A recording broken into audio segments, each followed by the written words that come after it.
Have you ever worried about slipping in the bathroom or helping a loved one get up safely? You need to know about Safety Grip. Unlike outdated smooth metal grab bars, Safety Grip has a unique textured design that gives a better grip and more control, especially for those with weak or tired hands. It looks great, feels secure, and installs just like a regular bar. Visit heartmobility.com to learn more. Welcome to the Aging Together podcast. I'm your host, Dr. Pooja Ashok Patel, an occupational therapist with board certification in gerontology and additional specialty certifications in dementia and fall prevention. In this podcast, I interview guests who are experts in their fields and caregivers who share their lived experiences. Let's meet today's guest. Deborah Pocalas is a loving daughter with no medical background who was thrust into an unimaginable situation and tried her best to help her father survive and thrive. This is a story of elder exploitation. Deborah, thank you so much for joining me today. It's my pleasure. Just a few weeks ago, we celebrated World Elder Abuse Awareness Day. Oh, my and goodness. Your story touches on some of the most painful realities that caregivers can face, things like family conflict, betrayal, exploitation. Can you start by sharing what happened with your father and how things began to shift in your family? Okay, my mother died, and after my mother's death, it was devastating to my father, and he was depressed and alone. And for a time, the family rallied around him, and we made sure that holidays were celebrated and that, we were there for him and we helped him out. And things did start to shift. I live about an hour and a half away from where my father lived, so I was not able to see day to day what was going on. But I got feedback and just odd little comments that were being made about me and about other people in the family. You kind of blew it off because you didn't expect anything to go wrong in your family. It's your family. And I addressed certain concerns. There was one concern that came back to me that Deb's after the house, which was kind of ludicrous. I don't have a family and have a small apartment as it is, and I barely take care of that. So for me to take over a 3+ bedroom house with an acre of land, I don't know where that came from. But I addressed it with my family because I wanted to make sure they understood that, whatever happened, whatever went on after my parents were gone, that this was something that we would be a family about. And then today happens to be my dad's birthday, which is one of the reasons why I chose today. And on a similar weekend, many years ago, I got a call from a sibling who asked me about my father's assets and investments. And my older sibling and I, there's 5 of us in the family. I have an older sibling and 3 younger siblings, 2 of whom are considerably younger than me. My parents had 2 more kids when I was in college. So I got this phone call asking me about, did Dad have money? Did he have assets? And I said, oh, yeah, he invested heavily. And he probably at this point worth $1.5 to $2 million. And then I heard the 4 most chilling words I've ever heard in my life. My sibling said, well, it's gone now. Everything was taken by another sibling. So you deal with the shock of that, and then you have to deal with the situation. First thing that I did, fortunately for me, I had a friend who was a former U.S. attorney. And I didn't know what to do. So I contacted him and he stepped in and we hired him to help. So fortunately, I got advice on how to handle this properly. But I will tell your listeners, one of the problems with this is how can we do something about it? It's family. Anybody who does something like that to your parents, they cease to be family. And you have to treat it in a dispassionate way. So what I recommend to everyone is if you find out that something like this happens, you call the authorities, you get the police, you get a police report. Not just to have it, it's documentation of what happened. And if the situation progresses where you do have to go to court, the more documentation on what has happened, the better. So we hired private detectives who are former FBI agents to go over to the siblings' house and investigate. And they did. And they took pictures of what was taken. They questioned my sibling, and they gave us a report. So again, we got documentation. We also called the county prosecutor's office, and they sent a detective out who also interviewed and got them the sibling to admit that they took it. And not only that they took it, and they claimed that it was for safekeeping, but they were spending it quite nicely. Also, because of the county prosecutor's detective that came out, we discovered that my father's pension checks, because they were not direct deposited, were gone. They had been disappearing. They weren't making it into his bank account. So all he had was his Social Security payments to live on. So based on that, recommendation number one is you don't handle this as a family. I mean, you can try, but you get authorities involved and you get that documented, because that did help us down the line when it came to other legal issues that came up. The fact that we had this all documented, and you don't know where it's going to go. So it's best to lay this out and take care of this right from the get-go. Then when the theft was discovered, after that point, what happened was the sibling who took everything was taking my father to doctor's appointments because the sibling lived closest. And we found out that the sibling was telling this doctor that doctor diagnosed my father with Alzheimer's, and this doctor diagnosed, this other doctor diagnosed. So it was all over my father's medical records. And he most likely did not have Alzheimer's. And one of the things that I want to make sure to tell your listeners is there are many conditions that mimic Alzheimer's. In my father's case, he had all of the symptoms of what's called normal pressure hydrocephalus, which is an accumulation of fluid on the brain. The three major symptoms of that are so wildly unrelated, it goes many times undiagnosed. First one is cognitive problems, which he had, and memory problems. The second is incontinence. And the third is your gait, the way that you walk. Your legs, your feet become so heavy you can't pick them up. So people walk shuffling. My father just slid his feet along because he couldn't pick them up. And you have trouble turning. And they seem to be completely unrelated, but they are indications of this condition. And you can recover from it. It's treatable and you can recover from it. So what happened was, because this was in medical records, not only did it shut down my father being able to get any other kind of evaluation, but it also, because Alzheimer's is untreatable, incurable, and terminal, it shut down pretty much all of his other medical care as well. So my recommendation to everybody, make sure you know what's in your medical records, yourself too, because what one doctor writes down in a toss away comment could affect the ability for you to get medical care in the future. Then we found out that my father, two other siblings, were working on getting my father under their guardianship. And that is a process, and we can talk about that later. So it was a long, drawn out, very expensive process. I learned a lot, and like in a few minutes, we can talk about that. How ugly can it get when family turns on family? One instance that I can give you, I would go up to see my father twice a week. I drove up and spent the day with him. And at one point, he got a live-in caregiver who was a blessing from God. The guy was so phenomenal a person, and he took care of my father like my father was his. But what happened was, when he would be there for a couple of months, and then of course he needed a break, so he would be off for a couple of weeks, and we would get substitutes in. And they were very nice people, but they were not the best equipped to take care of my dad. So we were concerned about my father possibly falling or something happening when somebody wasn't there who was better at the job. So they set up a camera on and kept the camera on my father so that he could be observed and other family members could observe him. Problem was, they didn't use the camera to observe the caregiving. They used it to observe me on my visits.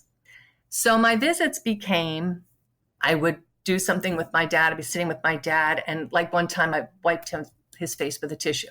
5 minutes later, I get a call from my attorney who said he got a call from their attorney demanding to know what I was doing to my father. My father was crying and I was wiping away his tears. Then, because they also gave him antipsychotic drugs, which aren't supposed to be given to the elderly, and certainly not to elderly people who are supposedly been diagnosed with dementia, my father started shaking uncontrollably, had the tardive dyskinesia. It was so bad that he would grip his arms and he bruised himself horribly because he was trying to stop. So when I would go for a visit, for the time that I was there, I would sit there and I would rub his arms and his legs just to stop that for a short time and give him some relief. Bingo, phone call that I was inappropriately touching my father. And that actually was put in front of a judge. So what I did, I loaded up my laptop with filming equipment, filming software. And from the time I walked into my parents' house to the time I left, I had every moment I was with my father filmed for myself. And it gets ugly, and that's what happened, but that's what I did to protect myself and my father. The other thing that I wanted to mention to people, because my father expressed a lot of fear about the people who eventually took his money. And I learned this kind of after the fact. First of all, he was on a lot of different medications. They took the medications out of the house and they would fill up a box and they would deliver the box to him. So he didn't have access to his original prescriptions. And they used that to control him. He said at one point he was afraid if he did not do as they told him to do, that he wouldn't get his medications. And one of them was for his heart. Also, when I looked in the box, on one occasion, I found a little something extra that looked kind of suspicious. It was dismissed, but that was something else. So recommendation to people in this situation, get a box and put your daily doses in it. And then take your prescription bottles, because that has information on there that you might not want other people to have, and put them somewhere in your home, not your kitchen, not your bathroom, somewhere in your home where nobody would look. Or if they're going to go look, you're going to know that they're going and looking, because they're going to have to go rooting through things. The other thing that we tried to set up with my dad, and it didn't work that well, was we tried to set up a code system for him. We had a next door neighbor who was very, very kind. And we told my dad that if he did not want these siblings in his house, he had every right to throw them out, but he was afraid of them. So a bar did this in New York. They came up with this system for women on bad dates. If you were on a bad date and wanted to go home, you went up to the bar, ordered an angel shot, and they would call you a car and escort you out to the car. And then they had another drink where they would call the police immediately. So we kind of wanted to work out a system. I don't remember what it was, but call the neighbor and say, oh, I need milk. And what that means to the neighbor is come over here and make an excuse that we've got something to do and they have to leave. And then, if it gets to a situation where you perceive danger, have a different code for the neighbor to call the police. It didn't get to that point.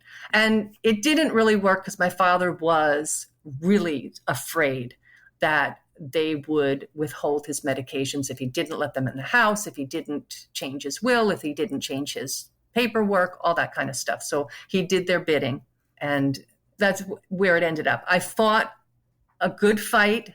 I have some regrets, but I know that at the very least, I did my best for my dad, and it was a traumatic and grueling 10 years of dealing with this. So that's kind of the story. We'll be right back. Quick pause. Are you caring for a loved one? Recharge inside the Aging Together Caregiver Hub, our free online community packed with expert tips, live Q&As, and peers who truly get it. Join in seconds at aging-together.com, then dive back into the show feeling supported. Wow, Deb, there's so much to unpack there. I'm sure the listeners could, hopefully no one has experienced it, but I know from practice that that's not true. And this does happen, unfortunately, fairly common. Very, very common. It might not happen to the degree that it happened to me, but Oh my God. When I started talking to people about it, I heard stories, so many about people who have gone through the same thing. It's heartbreaking. Yeah. Well, first and foremost, happy birthday to your dad in heaven. I think he'd be really proud of you for speaking up for the things that you two went through together. All those tips and tricks on what to do and how to manage some things, I think it's a great way for people to understand that there are ways to, manage some of these situations. But I want to backtrack and talk about, how do these things start? I think when we first talked, you mentioned that one of your sibling who was involved began isolating your dad and turning him against the others. And so what were some of those early warning signs that now looking back, you recognize were actually red flags and the start of all of this unfolding? Well, the sibling who ended up causing the underlying problem actually at one point moved in with my father under the pretenses that their home had become uninhabitable. So they moved in.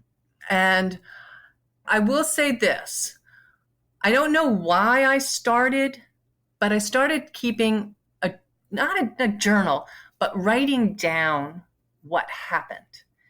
And in hindsight, I realized it was an amazingly fabulous thing to do, because what happens is you discover patterns. The interactions that I had with my dad, I kept track of them. And it was just a sentence or two. If something weird, he said something weird or something strange happened, I would jot it down with the date and sometimes even the time. And what I noticed was that I would call him at one point and he would say, I can't talk to you. I got to go, and hang up on me. And I'd be like, that's weird. And then I would call him the next day, later on, and we would have a fabulous conversation. And this went on and on until I looked at the times when these were happening. If I called him in the evening, I can't talk to you. I got to go. I'm not supposed to talk to you. Hang up. But if I called during the day when they were at work, I had no problem communicating with my father. That's what was confirmed to me later on, was that they were listening in on my conversations with my father on an extension. And then, berating him if he said something that they didn't like or whatever. So he got punished for talking to me. And I didn't realize that was happening. My aunt gave me a great advice. My father would go to church every morning. He went to morning mass. And at one point when this was going on, I'm like, I don't know, is he maybe losing it or something? Something's wrong with him physically. And she said, well, you need to go see him. And she said, if you go see him at the church, show up at church, go where he goes, so that he can't keep you out of the house and you can get to see him. And one time, the first time I went up there and went to the mass, he was showing me off. This is my daughter, all this kind of stuff, and so happy to see me, and kept looking over at me during the whole mass and patting my leg and everything. But then that started to go, things got a little worse. And the next time I showed up, he was screaming at me. I got to stay away from you. I have to stay away from you. And the little old church ladies were gathering around him and they were telling me, he's supposed to stay away from you. So, and again, this was what was being done to my dad. And this was before we found out about the theft. Fortunately, at that time, one of my other younger siblings, she was still engaged in protecting my dad. So this is how I got a lot of my information. She was around and she was telling me what was going on. And so when I got the phone call that the theft had happened, at that point, I was able to go and see my dad. And when I came in and I just said, Dad, I am so sorry. And he just broke down. I never saw my dad like this in my whole life, just sobbed. And I just held him. There wasn't much I could do at that moment other than to just hold him and tell him how sorry I was and tell him that we would do whatever we could to help him.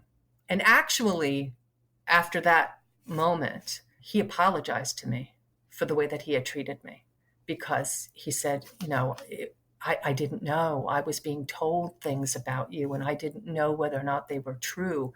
So we did have a moment where at least that was straightened out in the family.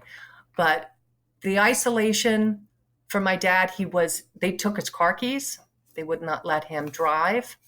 He was in a little fender bender in the parking lot.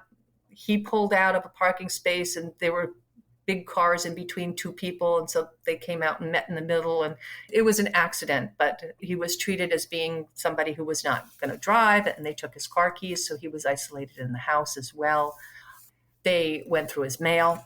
So even when I tried writing letters to him, I didn't know whether or not he was getting them because they would go through his mail. But I think in terms of red flags, it was the way my dad dealt with me that was the first red flag. Unless you know that he's absolutely been diagnosed with some kind of condition or disease, there is something else going on. And I just fought through it. I fought to get to spend time with my dad. And I did not allow my father screaming at me to keep me from him. I just kept at it. Aside from the fact that I drove an hour and a half up to see you, Dad, I'm not going home without seeing you. I'm going to be pretty darn stubborn on this point. So I did get in, even when he was being told to stay away from me, I did get a chance to talk to him a couple of times and ask him what was going on. He wouldn't tell me. And it was apparent that something was getting through to him that, why would this person be, that I wasn't after anything because I wasn't asking him for anything. As a matter of fact, I had taken some stocks of his. He gave them to me and he says, if you want this, they were penny stocks. They weren't worth much. But what I did was I went down to a broker and I got the process in place on how to get them converted from my mother's name to his. And I did all the paperwork so that they would become his. So I think when I came back to the house, I figured, all right, I can use this as an opportunity to talk to him. And when I came back to the house and I gave him this stuff and I said, Dad, I did all this paperwork for you so that you could transfer the stocks into your name. I think that really surprised him because he had given them to me and it wasn't mine to take. Even if he had given it to me, it didn't belong to me. And I didn't know what was going on. And besides that, it was part of his estate too. After he was gone, it belonged to all the family. So when I gave that back to him, I think that made an impression on him that maybe I wasn't after stuff, after taking things from him since I was returning it. So it was a very, very difficult. But as I said, once the theft happened, then the dynamic changed. Yeah, I think there's a big lesson here for medical providers to always verify what caregivers are telling them about the patient, right? I like to think that that's best practice. I know in reality that probably doesn't happen very often because doctors do get stretched thin and they want to rely on the family members to provide an accurate health background and all of that. But because of cases like these, it's incredibly important that the doctor then says, okay, can you give me the name of that doctor? I will verify with them and get the reports over, right? Because that adds a layer of verification. Yeah. And actually, my other siblings and I searched for a new doctor for him because, first of all, we wanted to get somebody who would listen to my father and not to another member of the family. And we found a fabulous, fabulous doctor that had rave reviews. And we set up an appointment for him. And one of the questions, they sent out a questionnaire. And one of the questions was, are you afraid of somebody in your family? So my sibling, whose professional background fit with this, wrote exactly what was going on. And when when I took my dad for the appointment, here's a couple of other things that I learned from a really wonderful doctor. I had trouble sometimes when I went to my dad's house. He would sleep in the recliner in the living room, which was only about maybe at most 10 feet from the front door. I'd ring the doorbell. He wouldn't even move. I would pound on the door. Nothing from my father. I even went and pounded on the window right next to him. Nothing. So I asked the doctor, I said, is it possible that people could be drugged? Because at this point, the guardianship action was going in place. So the other siblings were dragging my fathers to doctors to have them verify that he was indeed incapable, incompetent, and everything. So I asked the doctor, is it possible that he could be drugged and that this could be affecting his cognitive abilities? He said, absolutely. He said, it is scary how easy it is to get medications. And he said, even aside from narcotics and prescription drugs, he said, even sometimes Benadryl can cause someone to be completely foggy brained and not be able to focus and not be able to process information, depending upon how much you give them. It makes you drowsy. And if you give people enough, it can cause that. I mean, I'm not saying that that was what happened, but that is something that I learned that I was not aware of. And that's something else to watch out for. Keep track of somebody's medications. Yeah. A lot of what you've mentioned really highlights how elder exploitation in whichever capacity can happen so quietly and in the dark behind the scenes, right? Unless, like you said, you're writing down every weird thing that happens in a journal and then trying to find patterns, or if you're showing up at unannounced times and seeing something happen, or if you're hearing from neighbors or trusted people that something's going on. Unless you have any of that in place, this can happen completely in the dark and you have no idea that it's happening, right? Absolutely. And so once you started identifying these patterns and realizing like something's wrong, something's going on, was it the theft that really sparked you to act? And then also before the theft happened, what made it so hard to intervene, just even from noticing that something was wrong?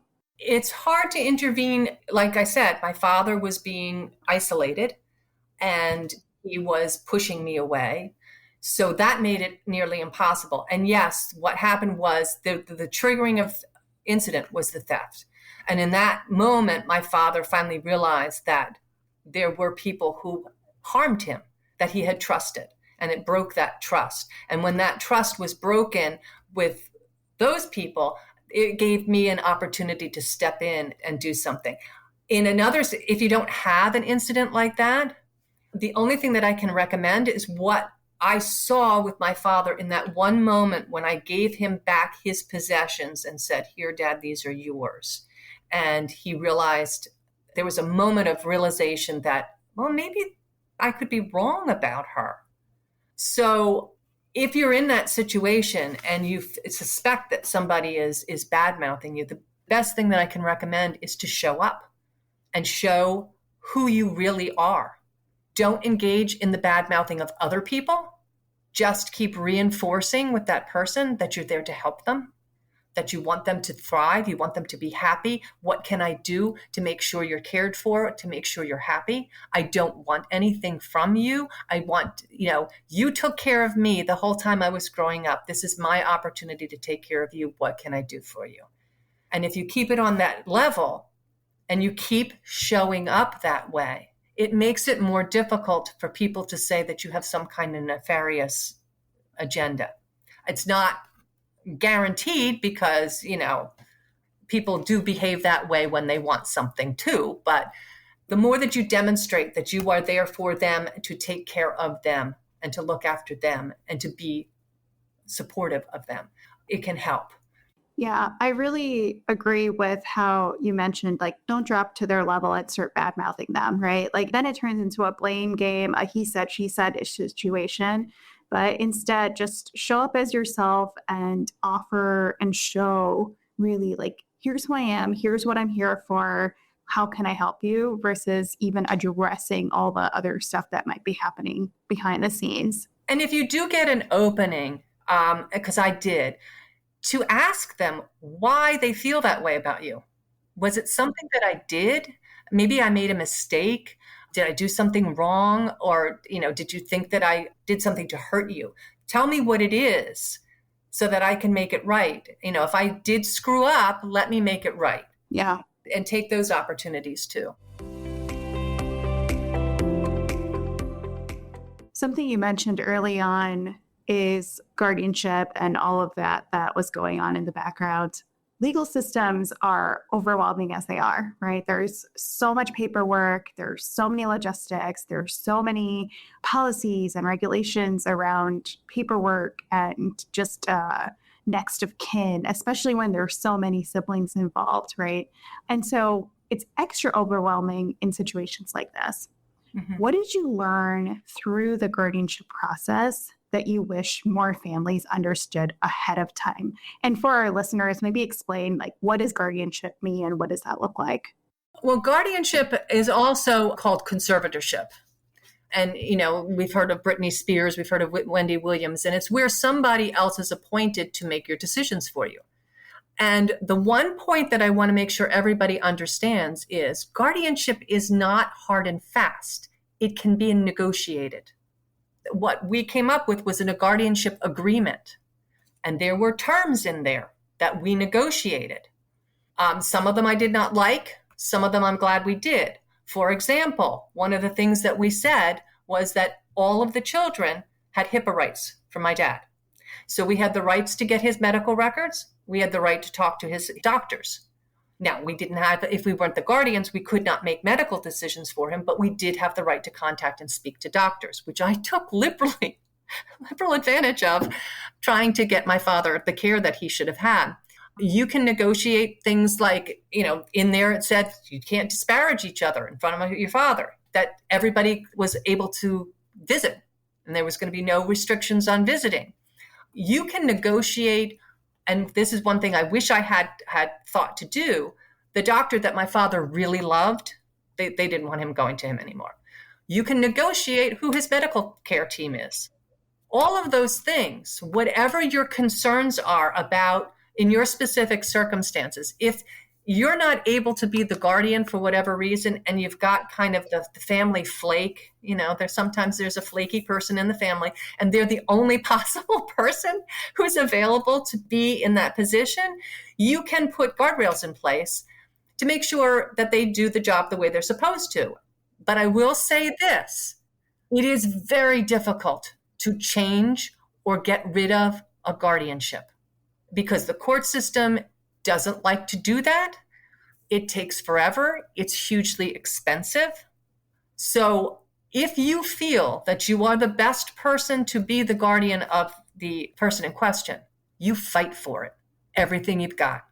Because what happened in our case, one sibling argued with my older sibling and I about, this is my line of work. I know how to do this. I can make sure dad's taken care of, all down the list. And we had our reservations, serious reservations about allowing that, but we gave in. No sooner was the ink dry on that guardianship than that sibling betrayed all of us. And it was over. And that's when the real legal battle came in. So my best advice to you is you fight for everything that you think that you want. And you fight to be the guardian if you think you're the best person for it. The only way that you give up the fight is if the judge says, nah, we're not going to let you do it. Because, again, it is very difficult. The other thing that I recommend for everybody, myself, I joked with my attorney. I said, you know what? I'm putting in all of my final papers.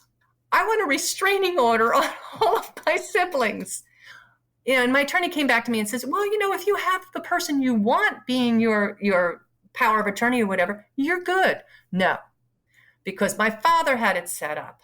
And again, he was afraid and he did as he was told. He changed the will. He was told to cut the two oldest siblings out of the will, which he did. He didn't even realize that that was what was being done. And he was very upset when he found out and he wanted to change it, but it was too late. He was under guardianship and that wasn't going to happen. What you can do and what everybody should do is if there is a specific person in your life you do not want to have anything to do with your medical decisions or your legal decisions, you put that in your medical power of attorney. You put that in your durable power of attorney. You put that in your living will. You put it everywhere. You put it in your medical records. Because if it comes up and you get in a situation, God forbid, where you are in this position and somebody is pressuring you to change your paperwork and you feel like you're under threat and you do it anyway, if you have the advocates on the outside, they go into court and say, look, it's all over the medical records. This person was afraid of this. sibling or child. They put it in all their papers. They did not want them in charge. Now, all of a sudden, somehow, when this person has questionable decision-making ability, now all of a sudden, they put themselves in charge. Those things help. Document, document, document. I say that all the time to people. Document everything. And when it came to, for example, going to the prosecutor's office or even going to the police, the chances of the authorities getting involved in something like this, a personal theft like this, are not great. They push you into the civil court system. However, again, the documentation that you get from reporting this, from having investigated by authorities, helps you down the line. You don't know where it's going to go. Hopefully, everything will work out without having to go to the extreme that happened in our family. But make sure you have it documented. And for people in that position and for people like me, if you are going to give people things outside of your will, write it down. Write down what you have in your home, who you want to get certain things. Make sure that that's, again, documented, because it helps in a tremendous way, all of this. Yeah. Documentation is definitely the number one thing that I tell everybody to, especially when it comes to long-term care planning, guardianship planning, and end-of-life care planning. It's one of those things where you have to have things written down. I've seen way too many situations in the hospital where, a patient has 3, 4, 5 kids, and then the kids can't agree on things, and that results in suffering for the patient, for the parent, right? And that is something that I talk about a lot, is the documentation piece of it. And there are standard forms for a medical power of attorney. There's standard living will forms. You can add to that. If there are specific things that you want, put them down. Because even if you have a great family situation and everybody loves everybody else, consider the fact that if you go into a medical emergency, your family gets notified, they're all rushing to the hospital, they're all going through grief, fear, maybe even some anger, whatever. There's this huge, overwhelming tsunami of emotions. They all come to the hospital, and then the doctor walks in and says, "So what do you want me to do?" But if you have it outlined as best you can as to what steps to take, if your medical records have everything in them that you can possibly put in there, then that takes the burden off of even the most loving family who wants the best for you. It takes that burden off of them, because the doctors have the information that they need to go. They can walk into the waiting room and say, "Look, this is the situation with your parent. This is what is in their medical records. So here's the things that we can do based on their condition that we know of. This is what they said in their living will. This is what they told us they do and don't want. So here's the plan. Is this all right? Or, do you have any other questions or anything else you want to do?" And it takes a huge burden off of people. It takes a burden off of your medical power of attorney too, because they're not going with you necessarily to every single doctor's visit. They don't know. And then all of a sudden they got to make a decision for you. And no matter how much they care about you, they could spend the rest of their life second guessing whether or not they did the right thing. And it's just such a tremendous burden. Yeah, well, and that's where, yes, it takes the burden off of them, but it also takes away that guilt afterwards if something goes wrong, yes. Right? If that's another part that gets talked about a lot, is caregivers often start feeling a lot of guilt after their care recipient passes away due to different decisions that maybe they had to make because there was no medical power of attorney or advance directive or any of that. So you became in charge of making those decisions, and you didn't know what he would have wanted, right? And so you end up making a decision that maybe, regardless would have ended in death, but because you made that decision, you hold yourself accountable for it, even though it was outside of your control. And It results in guilt, shame, resentment from the other siblings, right? Because they didn't have to deal with it, or they didn't deal with it, right? And so, all of the feelings can be minimized or completely avoided if proper documentation is in place. You just made me think of another point. And one thing you have to realize is that when this kind of stress comes on a family, when there's somebody to be cared for and there's decisions to be made, every single tiny little grievance between siblings comes out. You always thought I was a baby. You never trusted. It all comes out. And so you have to navigate that too. So again, when you have everything outlined so that the decision-making process is better, you don't end up with every time somebody poked you in the car when you were on a ride and you hated that comes out. And so it's something that you have to deal with and navigate too. You've said that this experience destroyed a lot of parts of your family. And so how have you worked through that grief of not just losing your dad, but also losing your family in the process of it? Yeah, it's very hard. I only really have contact with one sibling, and it's okay. I think rather than grief, it's sadness. And not just sadness at what I lost, but sadness at what they lost. Because the rest of the family, each sibling is alone. I still have contact with one of my siblings, but the others are alone. And maybe there might be some contact with them, I don't know, but they've all moved away. They're all in different locations and they're far apart. And I think the biggest part of my sadness is that they have children, and these children will never know the family. And we're human beings and we're interconnected, and it's important for you to have some sense of belonging. And when that break happens, it's not just the fact that I don't have siblings anymore. It's that I don't know their children, and their children don't know me. Their children really didn't get to know my parents that well. The family's not being talked about. There's not that interaction where we talk about and reminisce and talk about what we meant as a family and who we were as a family, and how, going back to my grandparents and my great-grandparents, the values of our family, that kind of stuff isn't being passed on, and it's going to be lost. Once my generation goes, it's lost to the next generation. Well, and if it is being passed on, you don't know how it's being passed down, right? That's also true. I did reach out to a couple of my siblings' kids. I tried to reach them when they went away to college, but I didn't have their exact address, so things came back undelivered. So it was unfortunate.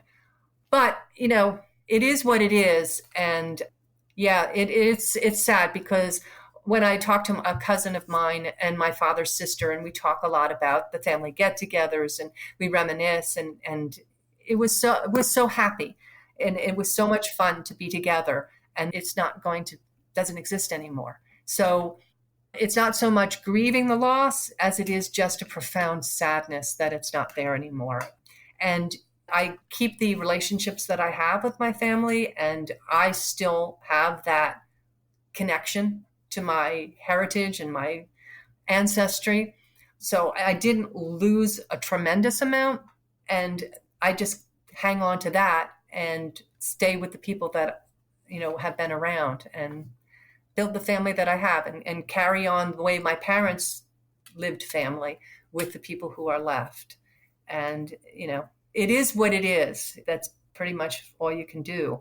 It's hard. Yeah, I can relate to that for other reasons, but yeah, it is what it is. And you do the best you can and maintain the relationships that are still good for you and that are still involved. Yeah. And the only other thing that is very hard, I lost a lot, not just in family, but this cost me my retirement money. It is hugely expensive. And originally another sibling was, we were doing this together, but then that sibling decided that they didn't want to be paying for anything anymore.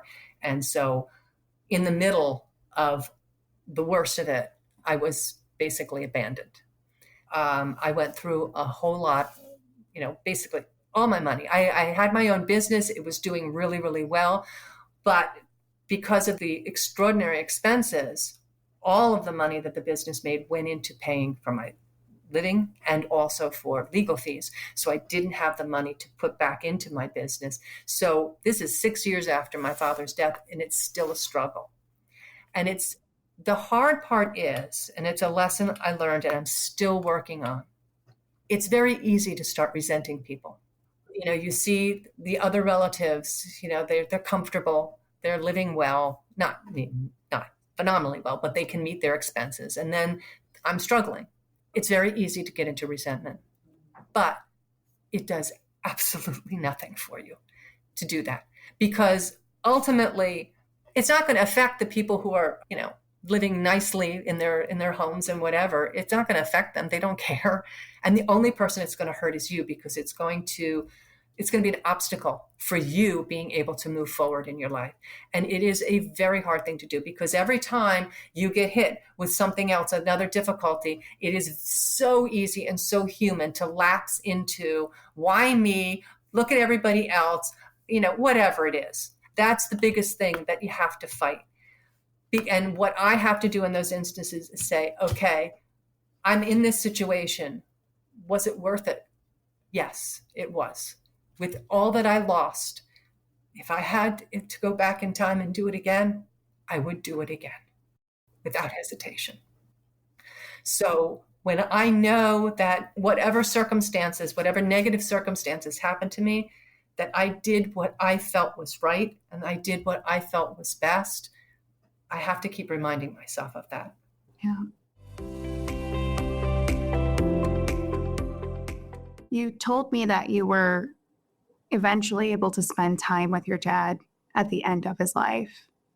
What did those final moments teach you or help bring closure to? It actually, I'm going to try not to cry. My dad was, he was basically homebound. So when you go to visit somebody who's homebound, it becomes kind of, the world shrinks. I got an opportunity to see who my dad was.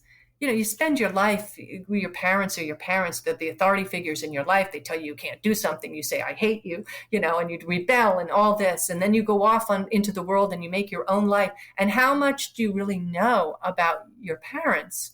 And I mean, my parents taught me integrity. They taught me equality. They taught me a lot of really valuable lessons. But I never really got to know how truly sweet my father was until I spent that time with him.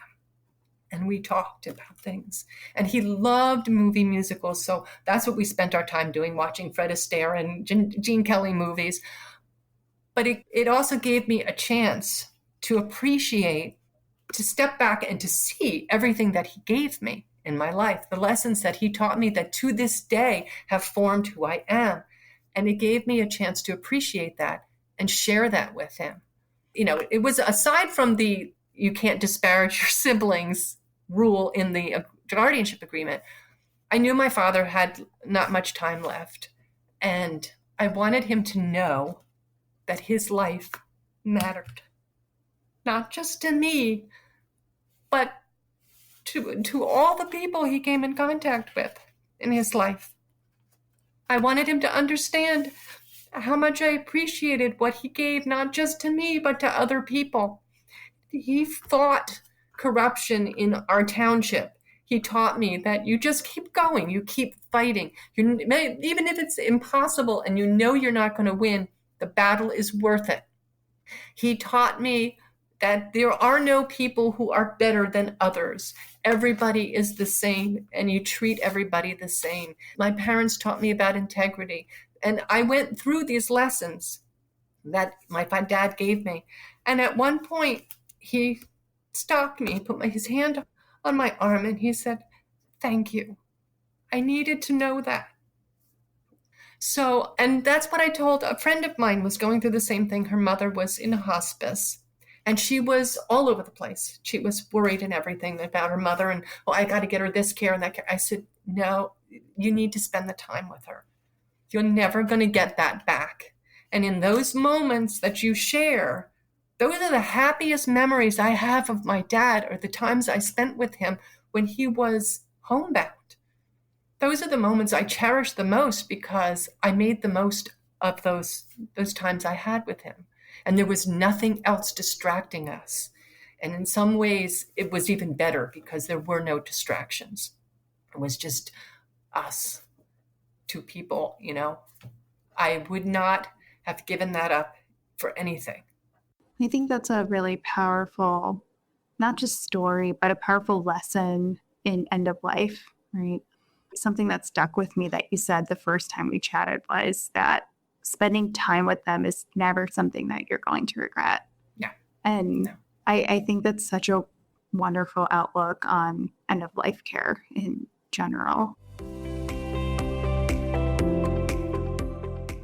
You've shared a lot of lessons with us in the past almost hour. And as we start wrapping up, I know we could probably talk about this for another hour. But before we wrap up, are there any other lessons that you feel are imperative for caregivers or other people in your situation that you've learned that you'd like to share?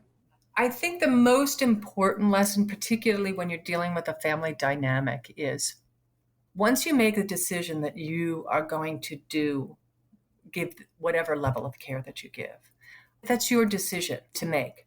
And it can cause tremendous burdens and tremendous harm to you. But part of the reason why you may have bad dynamics in the family is if you have the expectation that everybody else is going to give the same amount. It's not going to happen. There's always going to be people who feel that they can give more for whatever reasons, whether people have a feeling that they're not able to, that they're incompetent, or I think I would screw it up. Whatever the reason is, there's going to be people who give different amounts. And you have to accept that. And the thing that you focus on is doing what you can do. And then also taking care of yourself. I got basically abandoned by my immediate family, but I did have my father's sister who helped me out, even helped me out a little bit financially. I had my mother's sister and my uncle. They were support systems. And the one person I credit the most is my voice teacher, a friend of mine I've had for 40 years. And many of my lessons I would go for a lesson and all I would do is just break down and cry and sob.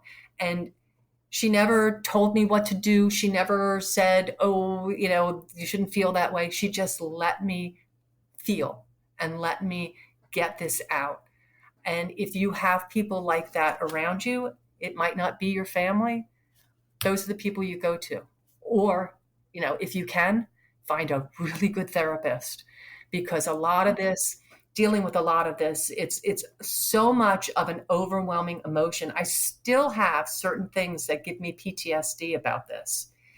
Can be very traumatic, even if it's a good situation, even if you don't go through what I went through, there can be lasting effects on you emotionally, whatever may happen. And making sure that you have people around who, just for the support and just so that you can release, is so important.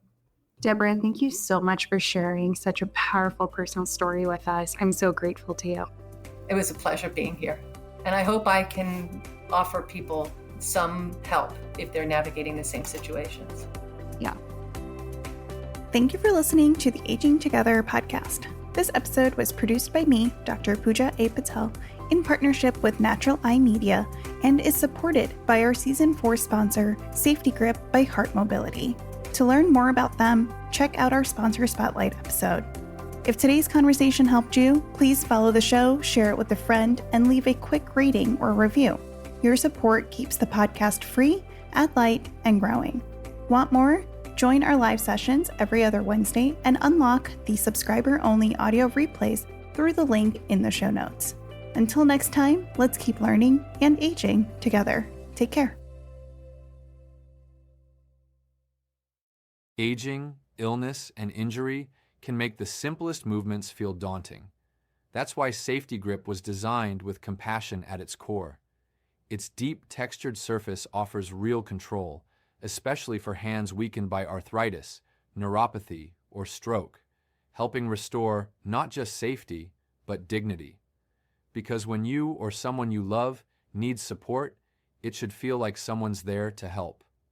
Visit heartmobility.com to learn more.